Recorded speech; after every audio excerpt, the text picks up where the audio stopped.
Good morning.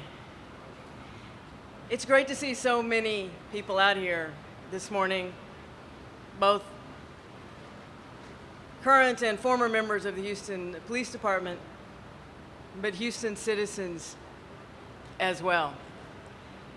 Today's ceremony is the second time I've been allowed to honor and offer a proclamation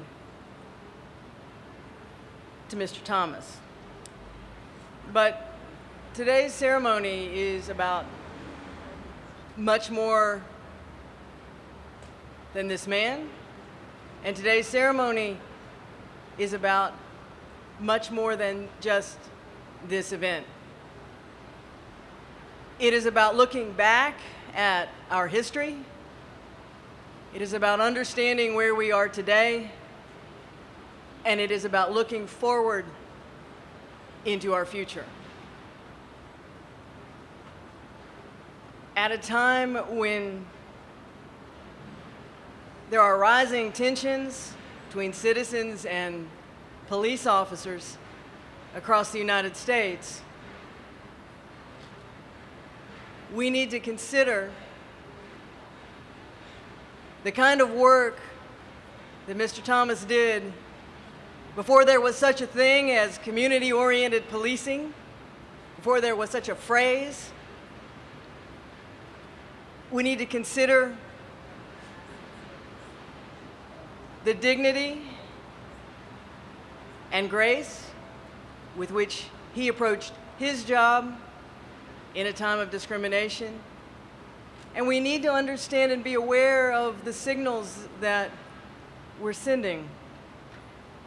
Mr. Thomas is an extraordinary man,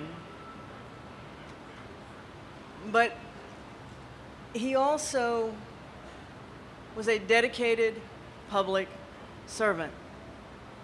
He put his job before everything else. He made a commitment, he swore an oath, he gave a pledge. Whether that pledge was to the United States of America, which he served honorably in our military, or whether that pledge was when he raised his hand and swore himself as a Houston police officer, he put his job first, and he put his honor and his integrity on the line, and he never wavered. We put names on buildings on a regular basis.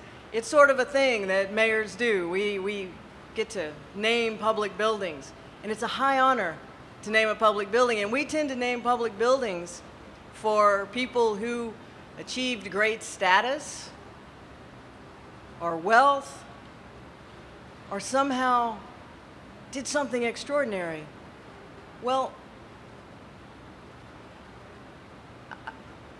I know Mr. Thomas didn't achieve great wealth because he retired on a police pension. And he didn't rise above the rank of police officer.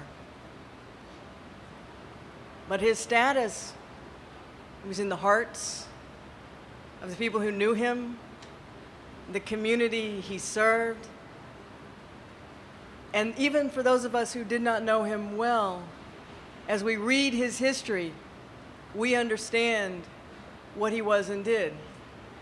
Mr. Thomas has been described as the Jackie Robinson of the Houston Police Department, and he clearly was that. But he was more than that. And when we put his name on this building, we are saying that we value the contributions of every single member of the Houston Police Department, that we understand the importance of having an inclusive and respectful and diverse police department that works well within, but also that works in the broader community, that reflects the broader community.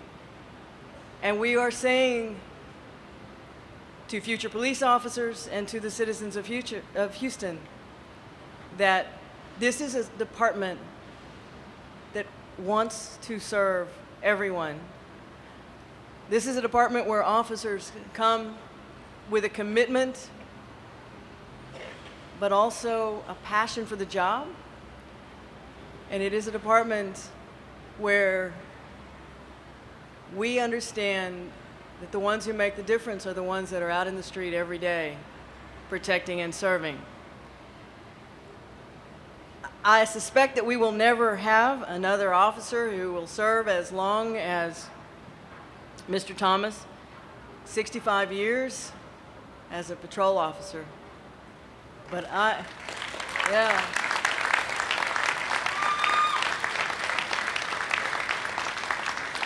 And it broke a lot of hearts in 2011 when he retired. But I know we will never have another officer as beloved, another officer who has made as much difference in the lives of this department, but also in the lives of Houstonians as Mr. Thomas. There are others who will talk about his history, but I'm here to honor him for him and for what he is giving to the future and the symbol he is for a diverse and respectful and committed police department. So, Mr. Thomas, it is my honor again to offer a proclamation. First one was to you and to your service. This one is for the naming of this building. And so I'll jump forward to, whereas the City of Houston commends the Houston Police Department on renaming the Houston Police Department Edward A. Thomas Building, salutes Senior Police Officer Thomas for his tireless dedication to our city, and extends best wishes for continued success. Therefore, I, Annise D Parker, Mayor of the City of Houston, hereby proclaim today as Houston Police Department Edward A. Thomas Building Day in Houston, Texas. Thank you for your service, sir.